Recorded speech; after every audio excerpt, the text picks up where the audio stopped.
On the far right, on my far right is Gina Winchester, Deputy County Executive.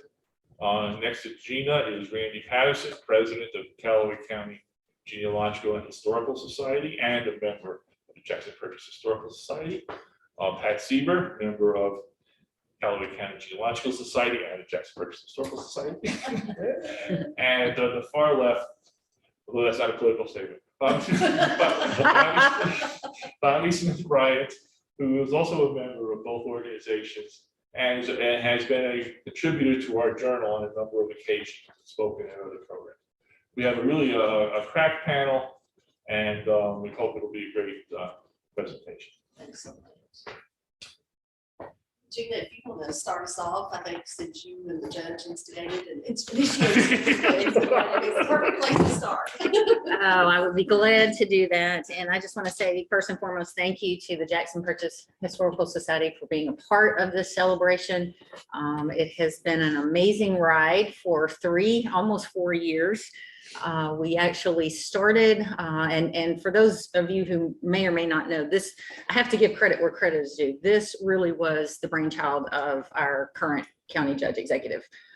Kenny Imes, when he was elected in 2019, I think he was already visioning and thinking about this. And because one of the first things he said to me when he asked me if I would come on board and be his deputy. And by the way, for those of you who don't have a clue about what a deputy does, I don't either. There's no job description. So whatever he tells me to do, I do. So I had no idea in 2019 I would be doing all of this. But anyway, be that as it may, he actually asked me to put a proclamation together that said, because there was a little bit of I won't say controversy, but there was a little bit of confusion about our actual physical birthday. Because at that point in time, our little banner logo buttons all said 2023.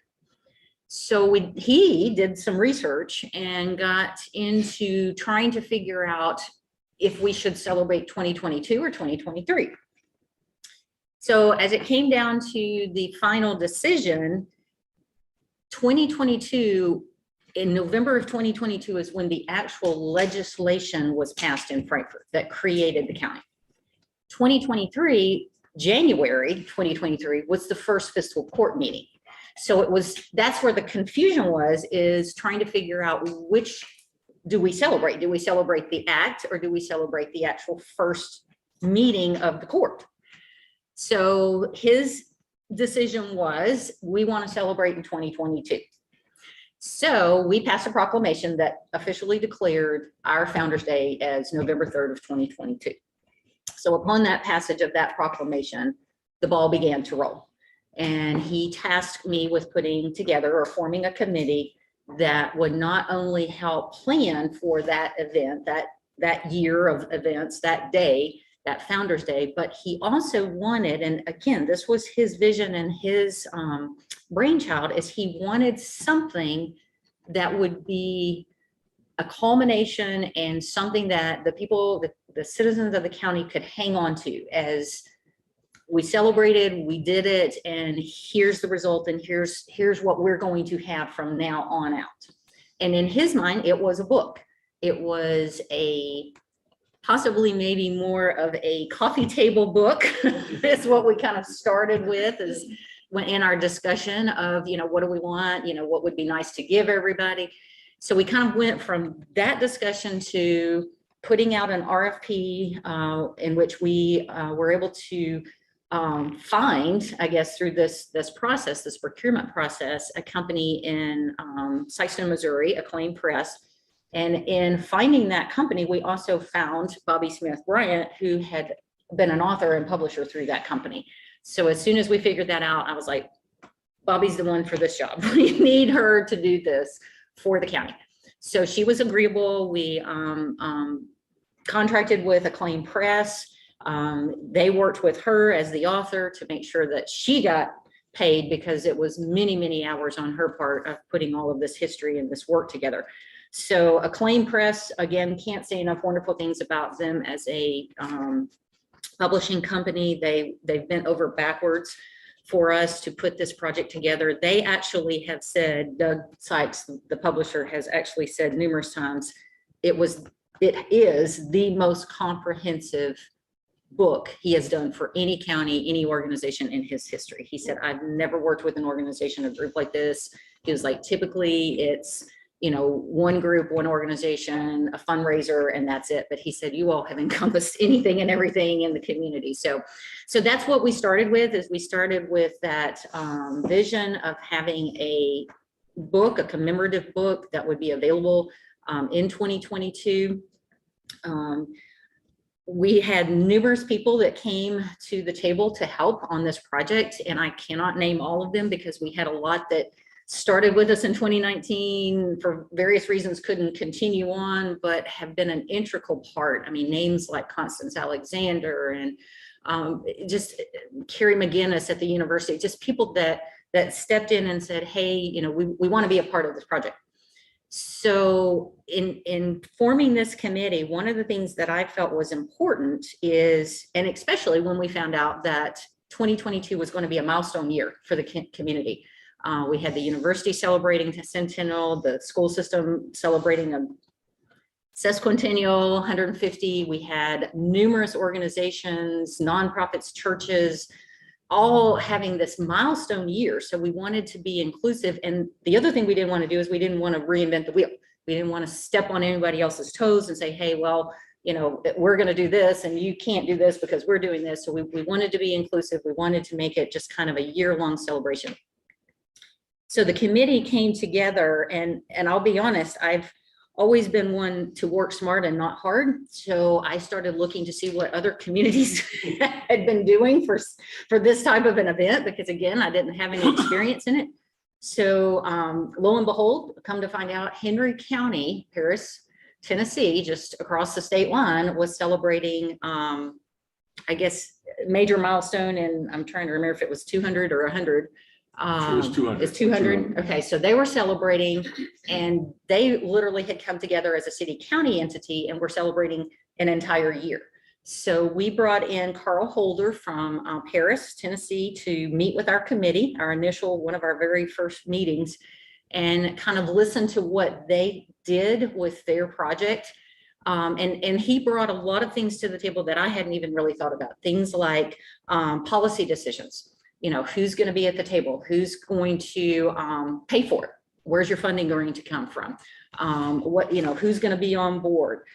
Promotions, who's going to promote? Who's going to market this for you? Events, exhibitors, you know, giveaways. I mean, there were so many things that we hadn't really thought about as a committee. So it was nice to partner even with our neighbors across the state line and to look at some of the things they had done that were successful, and to kind of use their expertise in helping us form what we ended up doing, which was a year-long celebration in the history book. So with that, I think I'm going to kind of stop and let the others kind of share their experience in the journey that we went through. And then I may kind of circle back around and talk about kind of how it all came together at the end at Founders Day. So Randy, you're on. Oh, good morning. Excuse me. Good morning again. As Bill said, I'm Randy Patterson, the president of the Calloway County Genealogical and Historical Society. And on behalf of the society, welcome to Calloway County, virtually even at this very special time, our 200th birthday. Welcome also to the city of Murray. It would be not the roundest of anniversaries like 150 or 200, but this year the city of Murray is 180 years old. It was founded in 1842 when Marshall County was created from Calloway County, as Calloway County had been created from Hickman County. Essentially, the original Calloway County configuration was sliced in half, and Wadesboro, which was the initial county seat, wound up on the county line. I think today, actually, most of what was Wadesboro is in Marshall County. So Calloway County wanted a new county seat. Didn't make much sense to have the county seat almost in the county to the north. So Murray, the land that Murray is on today, became the city of Murray. There was not a town here already. There were some communities and there was a post office, but it was called Williston. And the city was named after Congressman John L. Murray. So welcome to Murray as well.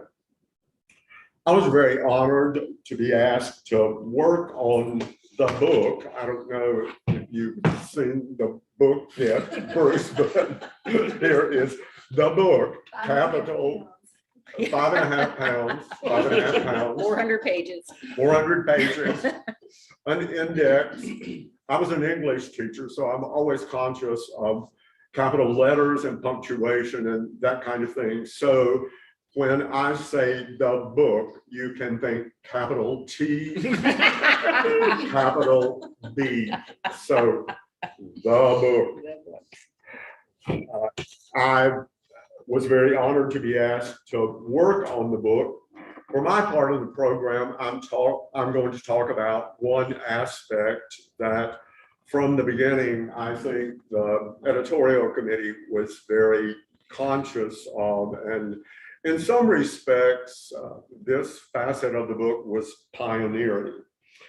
And that facet of the book is inclusion.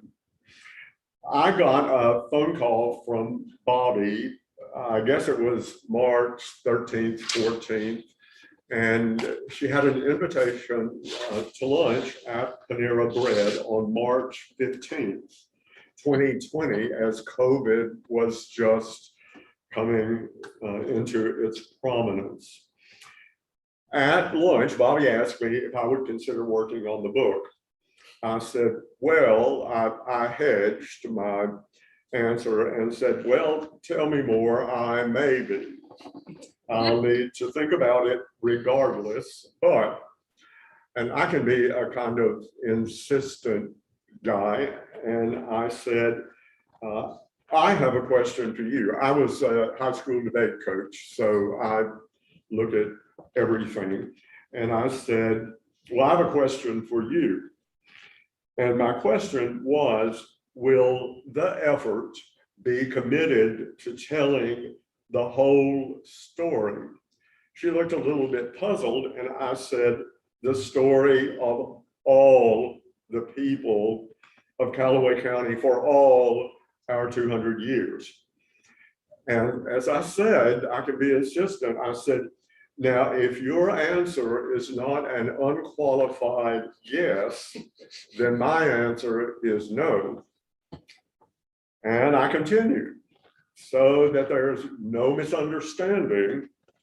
Here's what I mean. The story of women, the story of Black people, the story of rural Calloway Countyans, as well as the city fathers and mothers of Murray, the story of the 200 United States of America soldiers and Union sympathizers and the early Lincoln Republicans, as well as the story of the 800 Confederate soldiers, the story of town and gown. The 1950s, there was still an east side, west side dichotomy in Calloway County. So I said the story of east side and west side. Bobbie said that she was committed to telling the whole story. So I said, I'm still hedging. I said, I'll think about it. So I ultimately decided that I would work on the book, and a labor of love of 2.5 years followed. And I would stress both words, labor and love. If any of you out there are thinking of a similar effort to create any kind of a county history or whatever you might think about creating, remember those two words, and you might want to capitalize them, italicize them, underline them, put them in bold print: labor and love, because they are both very necessary. Now, I don't know how long we're going on, so somebody, Pat is usually at society meetings, my timekeeper, so. Well, we don't have, I don't think we have to worry Okay. about that. Well, I have, she says, wrap up, so I'll wrap up.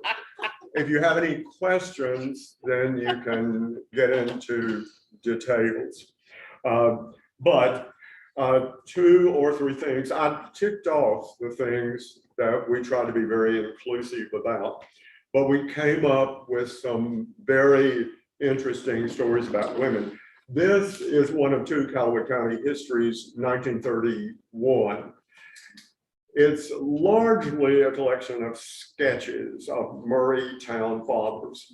In the entire book, I thought there were 3 pictures, but last night I looked through the book. Guess how many, and there are, how many pictures of women there are in the book? No, that's 100% too many. There is one, the sitting county court clerk. So we found things like the election of the first woman to public office in Calloway County. She was elected superintendent, county superintendent of education in 1908, and she defeated the incumbent. Her name was Lucille Grogan. There were stories like 2 early Methodist missionaries to China and Korea, and I could go on. The first women on the city council, the first female magistrate. We looked at all them, found them, they're in the book. Dr. Oral Cress Mason, who was the Republican nominee for Congress in 1926, having defeated a male in the Republican primary. And she ran a very credible race for congressional representative, 1st district, from the Gibraltar of American democracy. Black persons. We discovered early on that there were 2 Rosenwald schools in Calloway County. I knew about Rosenwald schools, had no idea there were 2 here. Douglas School was one, and there was one at New Providence, and we have an idea of the general location, but we don't know much about the specific location, teachers, students, or anything like that, but we were glad to learn that. We have profiles, I call them bio sketches, of people like the 3rd Black mayor in all of Kentucky, who was the mayor of Hazel. Dennis Jackson, Dr. Theodore Roosevelt Mason Howard, who was an inspiration for not only Medgar Evers, but Rosa Parks, who heard him speak in Montgomery, Alabama. So the stories of Black people are included. The stories of rural folk, there's a real, get out the Kleenex, you will need it. To read the story of little Bonnie Lou Thomas, whose family did not have access to good health care. Her sickness was diagnosed as constipation.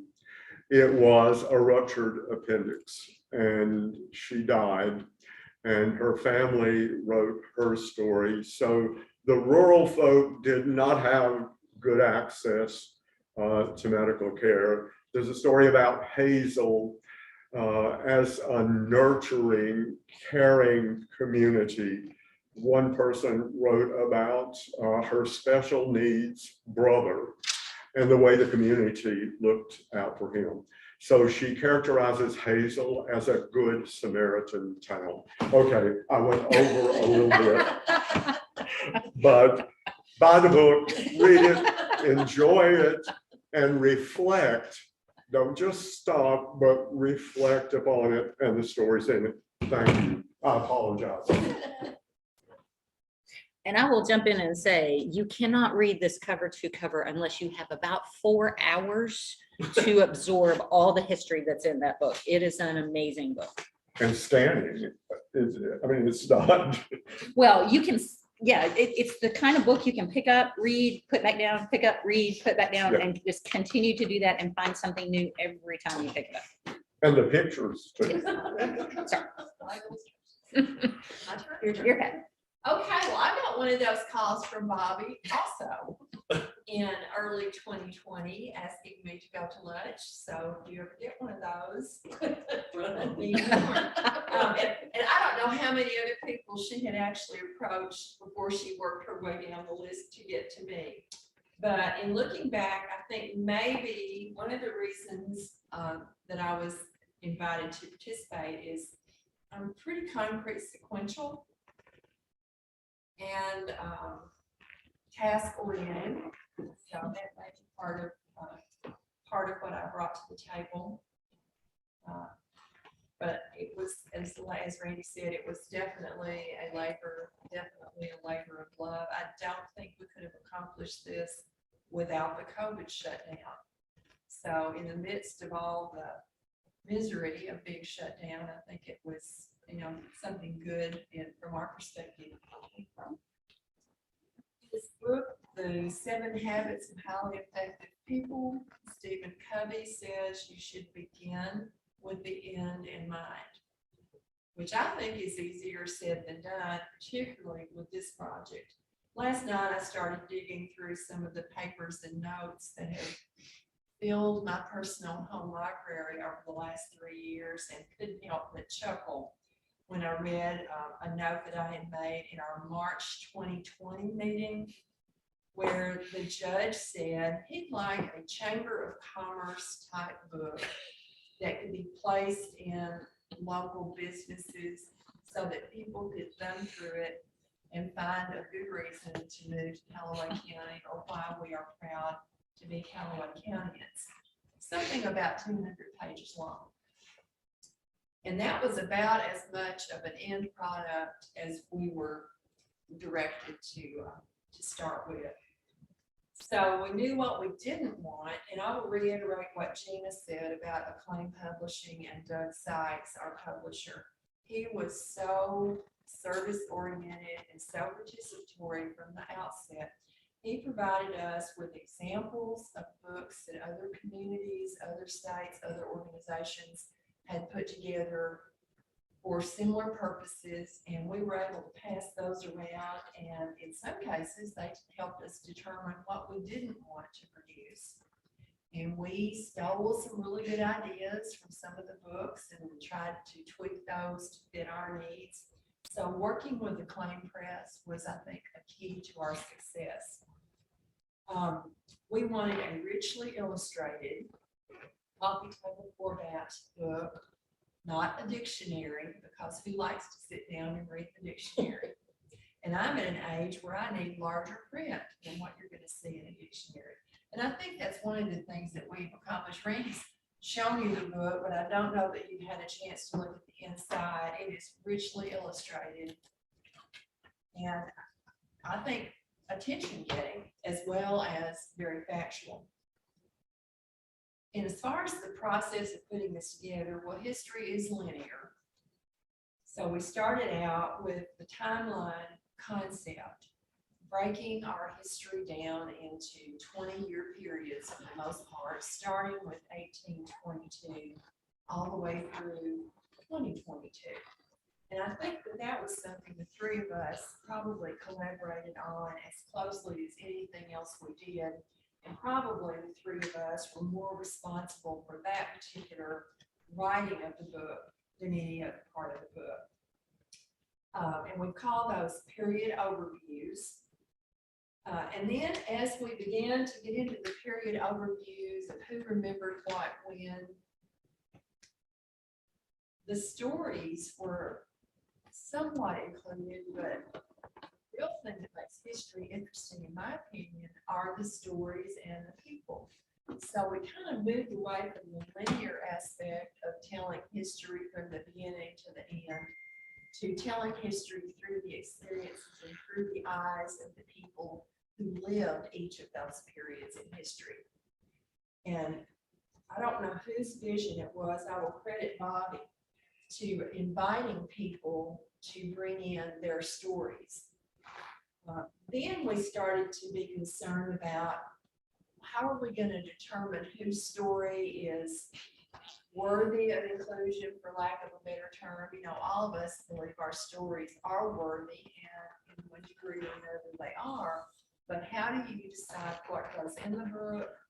How do you decide what stays out of the book? And this is where we kind of went back to some of my experience as a teacher.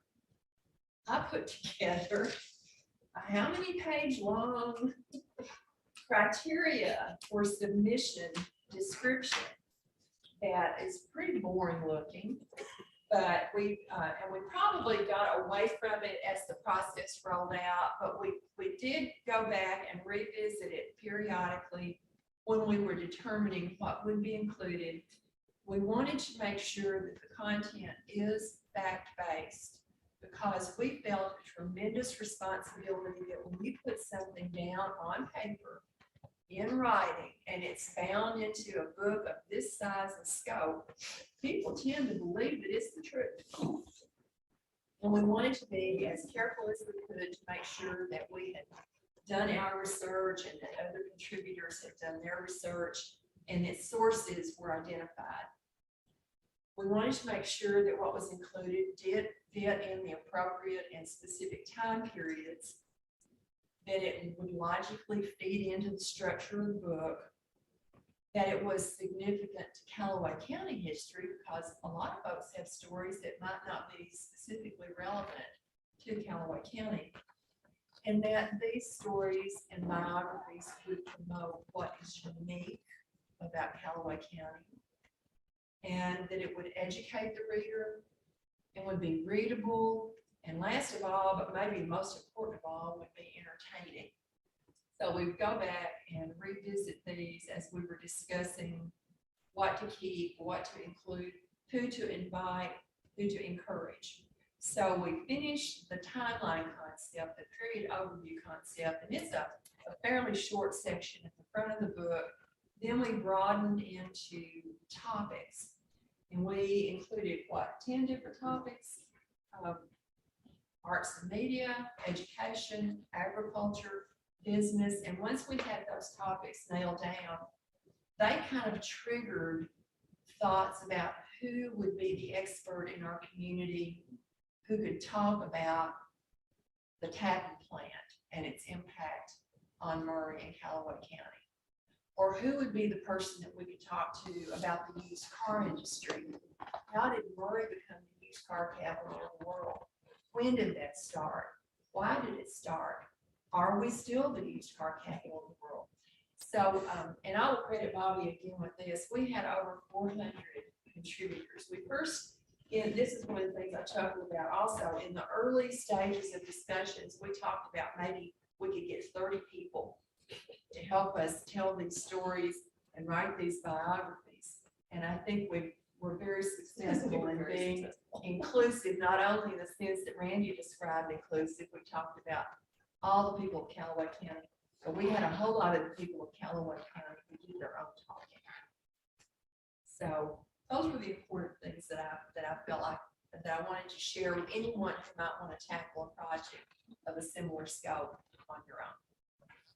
And just to tag on to that, we did have to tell a few folks that what they had contributed we could not use, and that was not fun, of course. And you got to know that. And yes, that was not my favorite part of the job, but fortunately, we didn't have that many that we had to have that discussion with, and everyone was, for the most part, pretty gracious about that. So having the guidelines that she developed really made a huge difference, because we could say up front, this is what we're going by, and unfortunately, you know, what you have submitted is not going to fit these guidelines. So we at least had that to stand behind. Well, we also built in, excuse me, No, it's we okay. built in a little bit of wiggle room too, because in this book, you will find certain pages are shaded in beige.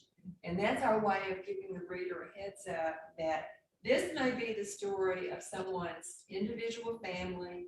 It might not exactly meet the criteria that we outlined, but we allowed people to pay what we call sponsorship pages and write their own family history. It still had to meet certain criteria. Biographies were 300 words or less. Essays were 500 words or less. And those additional pages actually gave us an opportunity to add more content pages to the book as well. So I think we were able to address some of the desires of people to get their family stories in that manner. And the big surprise for me on the sponsored pages were the churches, because the churches were the first ones to step up and want their histories included. And we're willing to, I mean, we had a few churches that bought more than one page because they wanted to tell their whole history. And so there was a word limitation even on sponsored pages. And the churches really came through. I was shocked at how many of them really came through. But you know, that is really indicative of Callaway County, because I think we have more churches, what, 120 churches? It's a Jackson Purchase thing or West Kentucky thing. One of our most well-attended meetings was a meeting on the history of Baptists in West Kentucky Now, that we had in Clinton, and we filled the Baptist Association room there, and they published, it was posted in the journal, the papers, and there's a Baptist Historical Society Yeah. in Kentucky, the J.H. Spencer Historical Society. So it's a very much a West Kentucky thing, the sheer number of small rural churches that are still strong. And that's one of the things, one list of things I like about the book is that it captures that aspect. And there are articles on the history of the different denominations that bridge individual congregations. Like, well, the history of the primitive Baptists, the history of the Mormon community that was in Callaway County briefly. And the other thing I'll mention from what Pat said, the timeline that we developed was so lengthy that it did not make it into the book. And the timeline is on, Gina and the fiscal court put together a Callaway 2022 website. It's Callaway2022.com.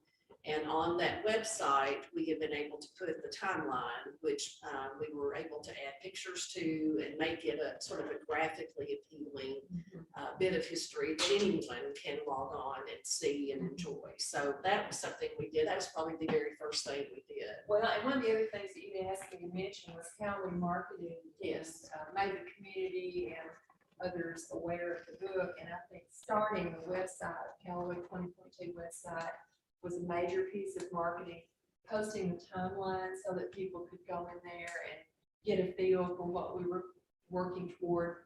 And then we did a bicentennial minute, and I guess all of us are of a certain age and maybe more or less comfortable with technology than younger generations, but I really grew to appreciate Facebook in particular and the power of social media, not only in marketing the book, but in inviting people to participate. There's a Facebook page called Murray, Kentucky Memories. And when we started putting little kernels out about Callaway County history, we got such a response that we invited many of the people who are just members of that page to make contributions. And I think got a much richer product as a result of that. And then conversely, we use that page to market the book and let everybody know, hey, the books are in. Here's how you can go about purchasing one. So it was beneficial on both ends. And bicentennial trivia questions Yes. continue. Oh, yeah. Every Friday, there's a trivia question, and you have to look for the answer in the Ledger and Times, and that will continue through December, when at the end of December.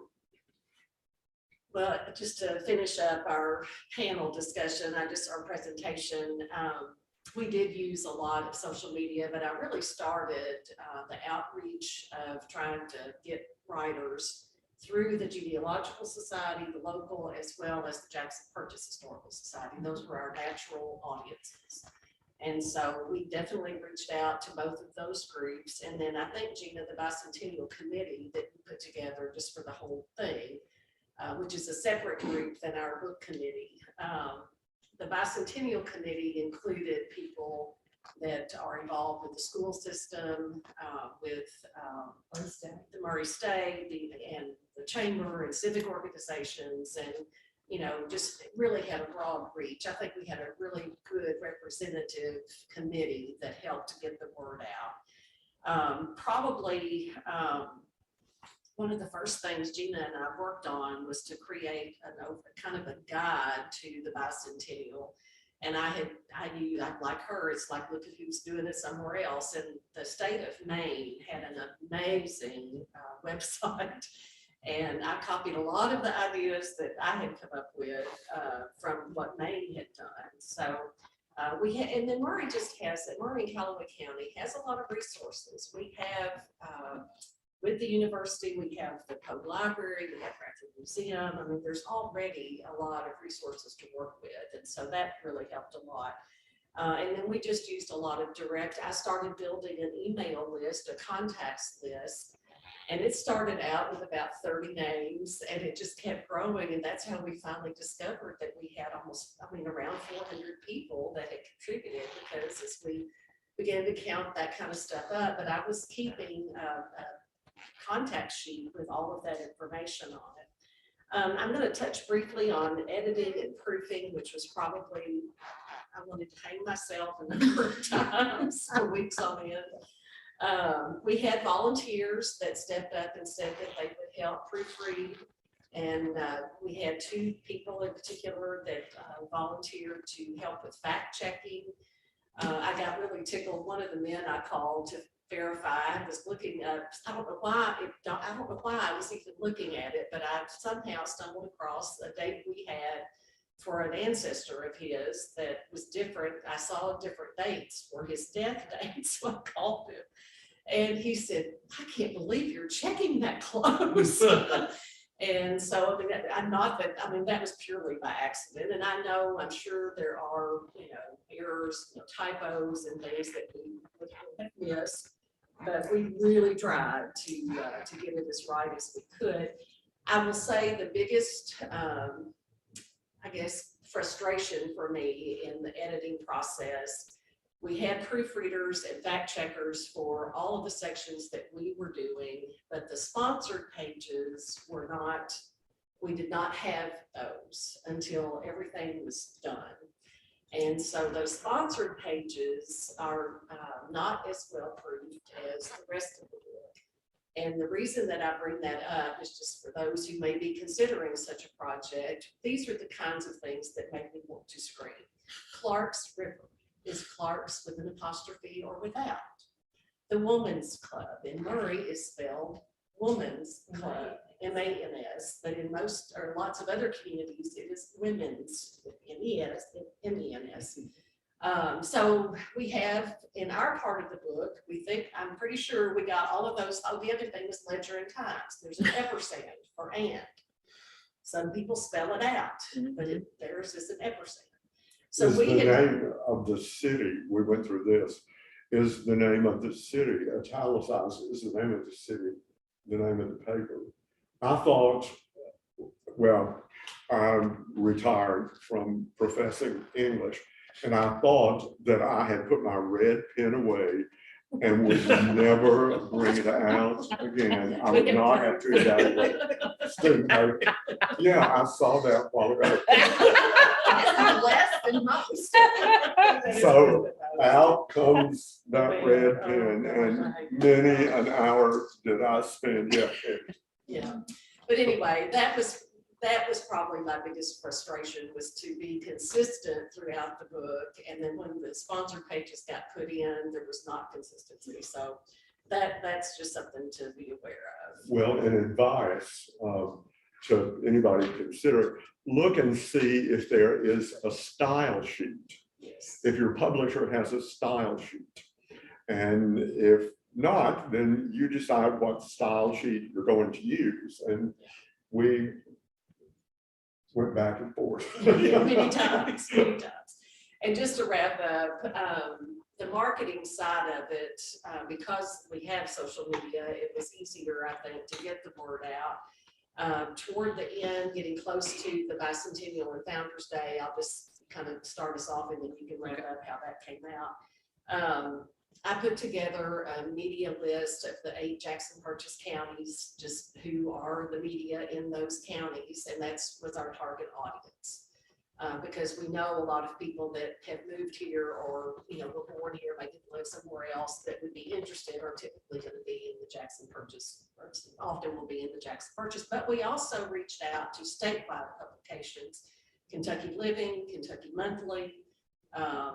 Seemed like there was one other that was a statewide. But anyway, we prepared materials on the county's letterhead, sort of a general press release that talked about Founder's Day, but also discussed the book. We submitted that with photography so that if a local, if a Mayfield Messenger wanted to run it, they already had photographs they could put with it.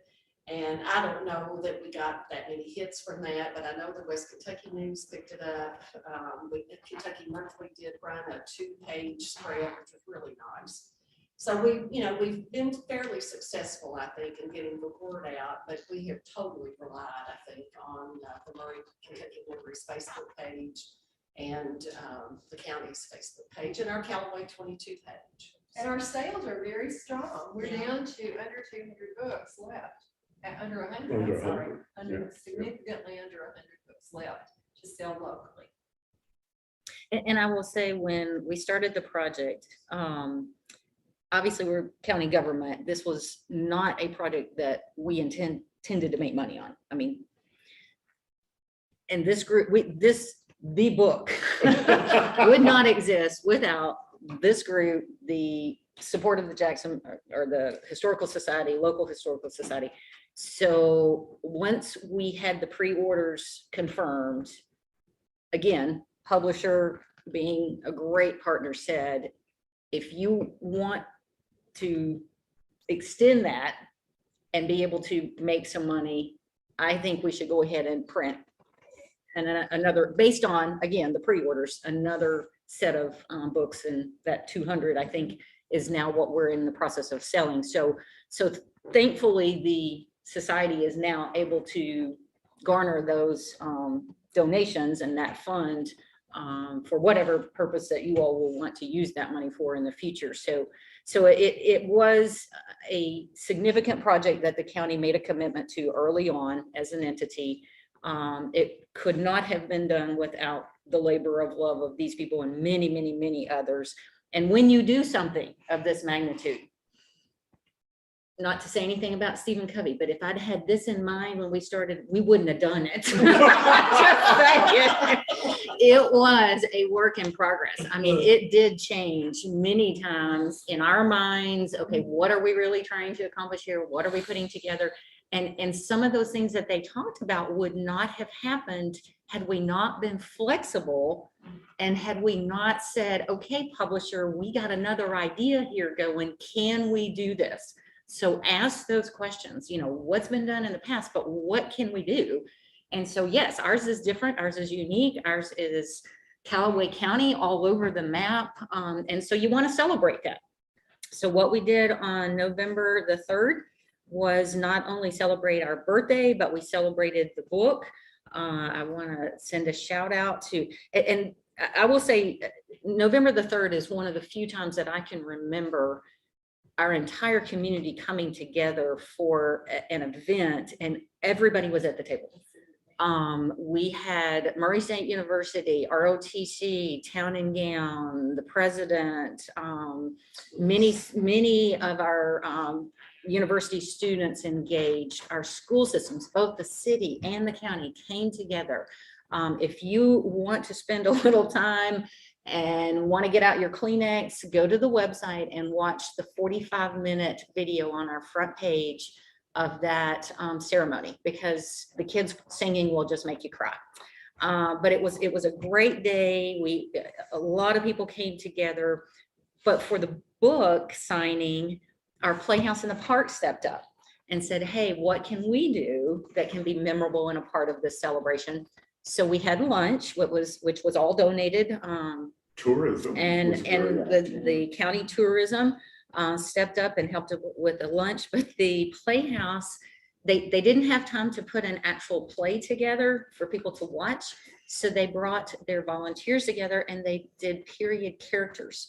So they dressed up, they had fun, they were enacting many of our people that were talked about in the book, and they walked around during the lunch and entertained, and it was just a really wonderful day. So I can't say enough about bringing all of your community partners together when you're in the early planning phases, because you never know what somebody's going to think of, and you never know what's going to kind of bubble up out of that conversation. One other thing I'll share, as we engaged those educational partners, one of the things that came to fruition was the fact that we needed something other than the book for our education, for our school kids.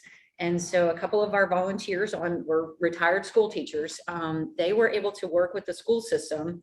We had 6 kids in a art class. It was Art 3 class at Calloway County. Literally went through and drew pictures of historical buildings in our society or in our community. So they put the pictures together in a book, in a coloring book, and then we did a coloring contest for all the 4th graders in the county, in the city and the county, and then gave away prizes on the Founders Day. So we have the book. It is actually on the website, so kids can still go on and they can print off the coloring pages. And so all of this will be saved for our history, for the future. And again, those were things that came out of that committee that if somebody said, here, you do this, I would never have thought of it. It just would not have come And together. that product that has just recently bubbled up. We were fortunate to get in front of the leadership group of the high school students. The city and the county has had together their leadership program. Tomorrow, yeah. And so we did a presentation about the county's history in front of them. And I think the teachers were so wowed by the presentation and what we were doing with the book that they wanted us to put it in some type of video so more of the students can see it. So Gina and I have applied for a grant to help us fund the video, and whether we get it or not, I'm sure we can eventually raise money to do it. But so we've recorded, we'll have this recording, which is nice. But we also recorded Founders Day, so hopefully we can use footage from that for the future video production for students. So. One of Bobbie's phrases that became one of my favorite phrases in a kind of consolation for the entire project was many moving parts. Yes. But I think that's our presentation for. I'd like to ask a question. Sure. I would like to have each one of you pick one of the most memorable historical stories. And which one would you want to tell for the video? I'd like to have 4 different ones. So I think I'm such a lover of history. Anything will be happy. I'll be happy to hear anything. Which story would you want to tell if you had to pick one from your history? I can go first.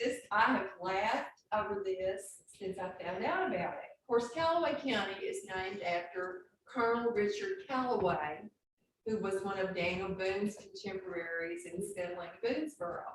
He never made it this far west, but we honored him. Unfortunately, we changed the spelling of the name. Colonel Richard Calloway spelled Calloway Callaway, and we spell it Calloway. And we were kind of commiserating over the fact that we wish we could find a connection with Colonel Richard Calloway. And our county judge executive did some genealogical research and found out that there is an actual descendant of Colonel Richard Calloway alive and living in Texas. He is a retired professional wrestler who went by the name The Undertaker. Oh. And when I was telling my 44-year-old son that, did you ever hear of The Undertaker? Because he was of an age where Hulk Hogan and some of those guys were big in his growing up years. He said, Mom, he was the first wrestler named to the Wrestling Hall of Fame. So he's not in Calloway County. He respectfully declined our invitation to come to the celebration, but that was one of the funniest things to come out of this project. Is he in the book? No, and we're gonna have to work him in We in our journal now, we Right. started having short 1 to 3 or 4 page articles about people. We had Kenny Houston in the last issue, and we have a Shanty born black woman who was a midwife in Fulton in this issue. So we could publish a story on the Undertaker. Well, my kids will be excited about that too. Yeah, they're talking about the same page. One other thing about the book, we ran across a lot of these little funny things. The word trivia, I think, maybe makes them seem unimportant, but they're really not unimportant. They're just small little tidbits that we didn't really have a way to work into the book. And so we started thinking about, well, why don't we just call it Calloway County Trivia? We decided to go away from that term. And so Bobbie, I think, came up with the phrase, now you know, and we've got little tidbits sprinkled throughout each one of the sections of the book of just random facts about Calloway County, the fact that we have over 800 miles of paved roads in Calloway County. So you could drive to Florida from here in less miles than it would take to drive every paved road in Callaway County. Okay, I'm Three more gonna, stories. I'm gonna spin off of that, but somebody's gonna have to tell me where it is. In one of the, did you know, it talks about how we funded education in this. Oh, the Yes, where is it? dog Where laws, is it? It's in the education. Where is it? section, Okay, blah, blah, all right. blah. Okay, so somebody find that for me because I want to share this. I had no idea. And somebody find that for me because I want to read it. But I had no idea because my grandfather, Owen Billington, served in the legislature in 2 different capacities. He was in the House of Representatives and in the Senate. So digging up this history has been just so emotional for me, being able to put some of those articles into the book and share our family history. But one of the did you knows talks about how education in the state of Kentucky was funded. And I just want to share this because when I read it, I immediately went to Judge Imes because he's been in the legislature, and I said, did you know this? And he didn't know it either, which kind of made me laugh. And I said, well, we might want to go back and see if we can reinstitute this because it really, I think, might work to be able to generate some revenue for the county. So have you found it yet? I know. So now it's like, we Well, won't. now the pressure's on too. Yeah, the pressure's on to find it, but Okay, Bobbie, go ahead and give us a story you Well, like. there are 2 that immediately came to mind. The funniest thing to me through this whole thing is how many people wanted us to be sure that we included the murders and the mayhem that have occurred in history. There were 3 or 4 historic, I mean, they are in every history that have ever been written. But we did have one that had been in the 1931 book that he was sharing. There was a story in there about what year, it was very early, 1840s, I guess. Very early murder that had occurred, and it had remained unsolved. And so the 1931 states in there that it was an unsolved murder. And I don't know, just one day Googling, I put in the name, and sure enough, it came up, and we were able to resolve that murder because it had been in the one little random newspaper article had a confession. So that was probably my biggest fun out of all of the book. And then the other thing that I actually wrote for the Journal, because I was so impressed about it, Randy mentioned the first female that was elected as the superintendent of schools. I began, when I was researching about her, I learned that Calloway County and all of the counties in the Jackson Purchase at one time had moonlight schools. And I knew that Eastern Kentucky had moonlight schools, but I never knew that we had them here in Western Kentucky. And so that spawned a whole new research for me, just for fun, because I was interested in it. So those are my stories. Randy, what do you got?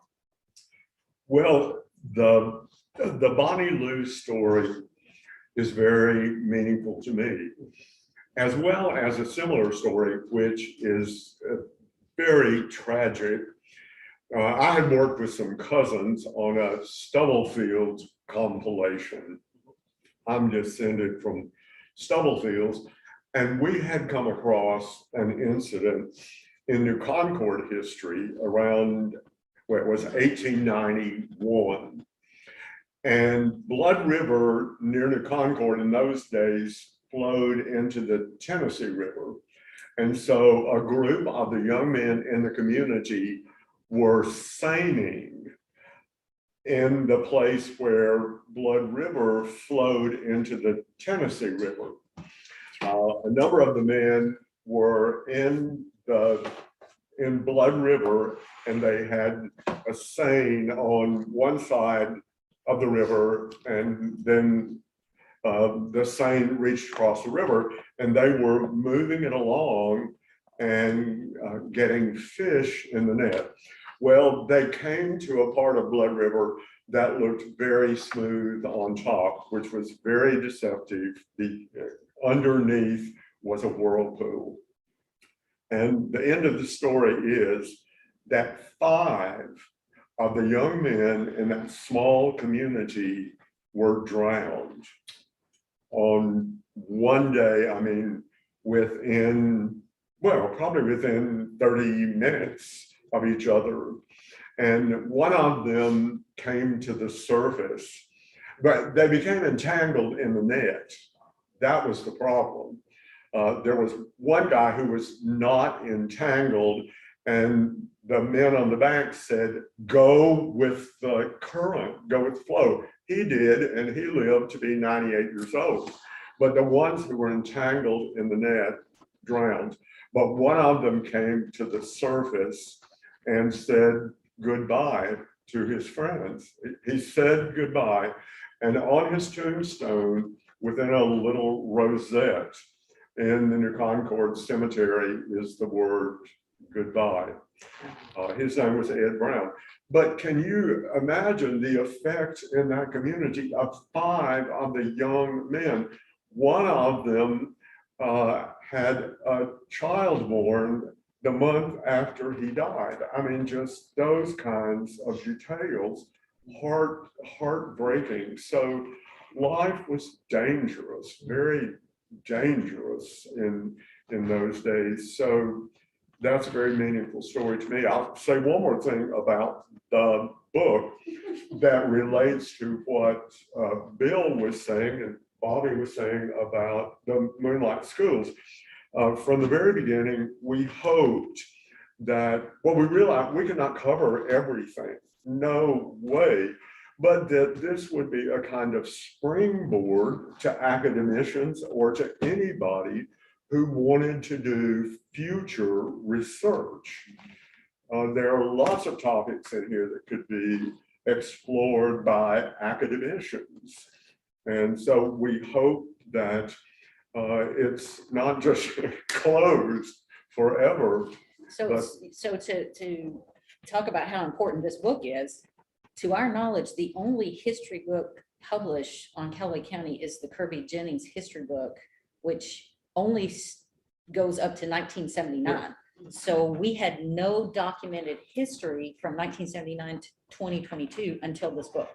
So yes, we hope people will become excited about and engaged in doing some more research. Okay, so can I read it to you Sure, now? please. All right. So it's on page 192 under the education section. It says, did you know Effective in 1925, the Kentucky House of Representatives passed the Bell Dog Bill, providing for a tax of $1 on males and $2 on female dogs for the first one of each sex to be licensed by their owner, and $2 on males and $4 on females for each additional dog of either sex. This tax was used to partially fund public schools in the state of Kentucky. I think we could bring that back and fund some education. I really do. If you include cats, you'd have a win. Nicole really owns a cat. Yeah, who wants to get that? Well, thank you all very much. Well, I want to thank,